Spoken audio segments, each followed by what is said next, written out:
So I'm showing you here how to sow more seeds in a smaller area, and that takes up less space, say in a greenhouse like this or on a windowsill, wherever you might be raising them. It means you use less compost, and also when you come to plant them out, if you've multi-sown like I'm showing you here, it means that you can be planting several plants at the same time. So again, that saves time. It's just a very efficient way. The thing is, you need to know which are the best plants, vegetables specifically in this case, to do in this way, and how many seeds of each. So I'm going to fill a tray now and show you a few examples. It works really well to put quite a lot of compost in. So I pile it up there like that, and then level it out, and then push it down. And this is the key bit really, because if you don't push it in enough, the plants haven't got enough compost to root into, and also that holds more moisture, and then the compost holds together better when you push them out for planting. So now the compost is quite firmly in there, and I'm making little holes with my finger.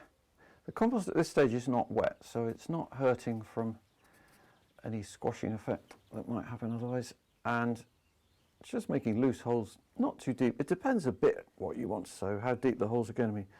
For example, if it was peas, I'll make holes for peas here, and they are deeper because peas are bigger seed, that's all there is to it.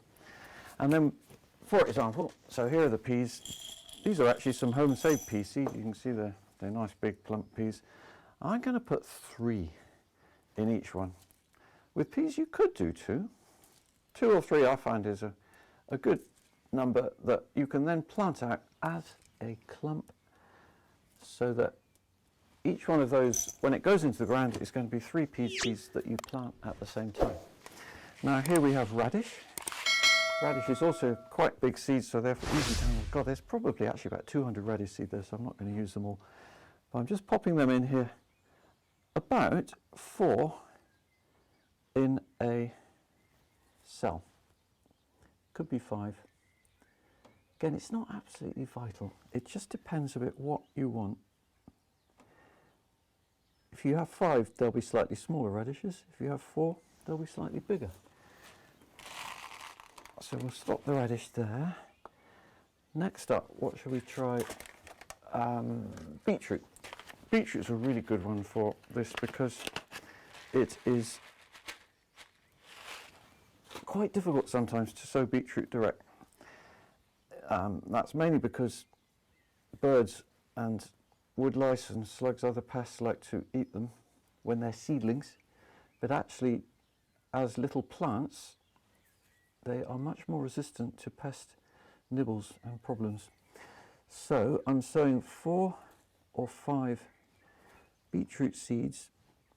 Sometimes beetroot seeds germinate more than one plant from a seed. If there's more than 4 or 5 come up, I'll just thin them out. I'm looking for 4 or 5. And the last one I'm going to sow here is onions.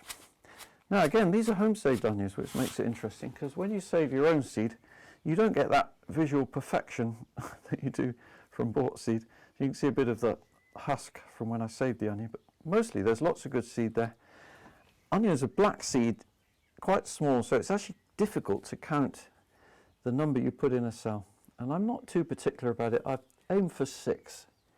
If it was spring onions, I'd aim for 7 or 8. These are actually red bulb onions. And even while I'm sowing, I'm thinking I could actually grow these as spring onions, and I think I'm going to. So I'm actually now adding a few more seeds to each cell. You know, this is the kind of flexibility you've got while you're doing it. You can think along those lines. So I've actually sowed about 8 or 10 onion seeds in each cell. And we're nearly finished now, because I'm just going to push those peas in a bit more.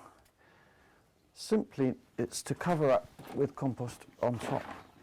Now, not too much. In fact, apart from the peas, I'm just going to, the rest of them, maybe a little bit more.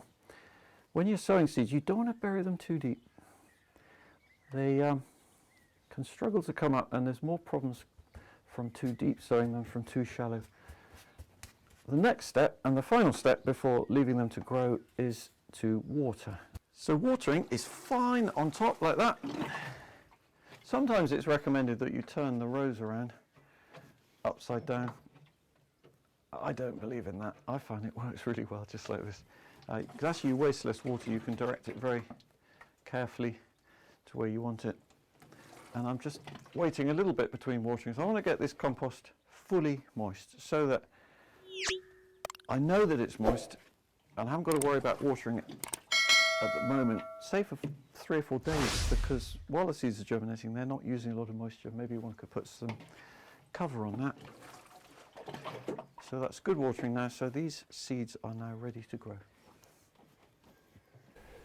For more information on no-dig gardening, I've created a course to introduce you to how to start your own no-dig garden with plenty of videos, and you can find a link to that below and through my website where there's also a lot of information, and do subscribe to my YouTube channel.